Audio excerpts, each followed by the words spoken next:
Hey, welcome to K-popverse! I break it all down so you don't fall for clickbait. Please hit that subscribe button and give this video a like. It really helps me keep going.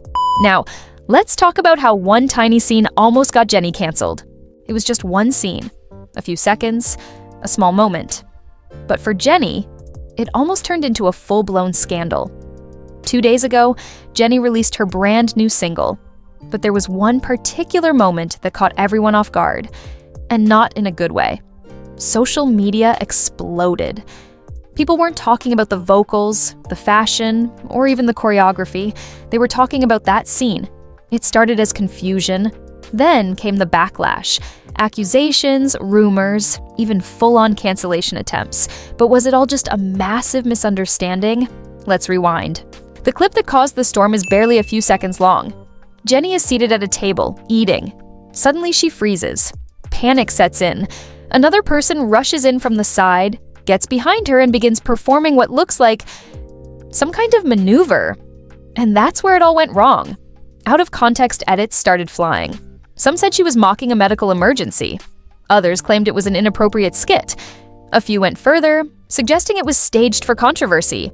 Clips spread like wildfire on TikTok, Twitter, and YouTube Shorts. The reactions, heated, emotional, unfiltered, but hardly anyone asked. What was really going on? In reality, the scene was far from what people imagined. Watch closely, and you'll notice something easily missed the first time. Jennie is eating olives, and one gets lodged in her throat. What happens next is actually a dramatization of a real event, someone attempting the Heimlich maneuver to help her. That's it. No controversy, no mockery. Just a playful, maybe slightly dramatized scene based on a real-life situation. Yet, most people never got that far. They judged within seconds. Why?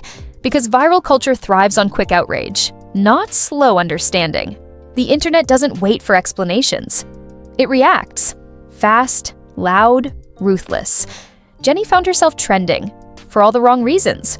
Comments flooded in. This is offensive. She's mocking people in distress. Cancel her now. But here's the thing. Most of those commenting hadn't even watched the full video. They saw a 3-second clip, edited out of context, and jumped to conclusions. That's how cancel culture works. Reaction before reflection. And when the full truth came out, silence. Or worse. People moved on without apology. Not everyone turned on Jennie. Her fan base, always vocal and passionate, immediately stepped in. They broke down the scene, explained what was actually happening, posted slow-motion clips, translations, and background context. Hashtags like "apologize to Jennie" and "context matters" began to trend. Fans reminded everyone, you don't get to ruin someone's reputation because you didn't bother to watch the full video. Some even shared personal stories of being misunderstood, turning Jennie's moment into a larger conversation about online empathy. And of course, where outrage lives, clickbait follows. Several media outlets picked up the story, but not the truth. Headlines screamed, Jennie's shocking scene in new MV.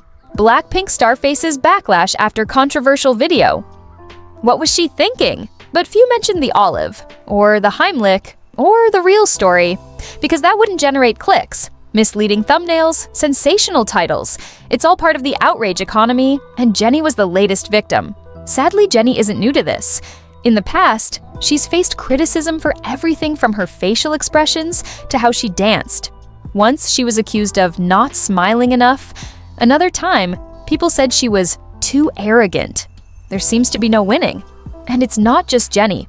Other idols, especially women, have faced similar treatment. All it takes is a freeze frame, a misquote, or a misleading edit. The internet pounces, careers wobble, and by the time the truth comes out, the damage is already done. So, why do we do this? Why are people so quick to believe the worst? Psychologists call it confirmation bias. We tend to believe information that supports our pre-existing opinions. If someone already dislikes Jennie, they'll believe the worst version of the story. Add in mob mentality, algorithmic amplification, and a dose of anonymity, and you've got the perfect storm for online judgment. Jennie's story is just one example, but this keeps happening. Again and again.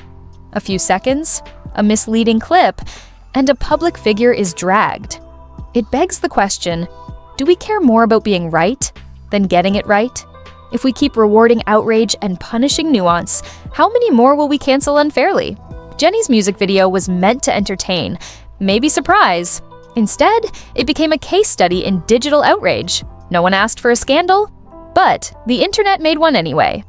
So next time you see a shocking clip, ask yourself, have I seen the full story? Do I understand what's actually happening? Because behind every headline is a human being. And behind every misunderstood moment is a truth worth hearing.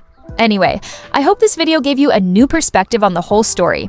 If you enjoyed it, don't forget to hit that like button and subscribe to the channel. Your support really means a lot. Thanks for watching, and I'll see you in the next one. Take care and stay curious.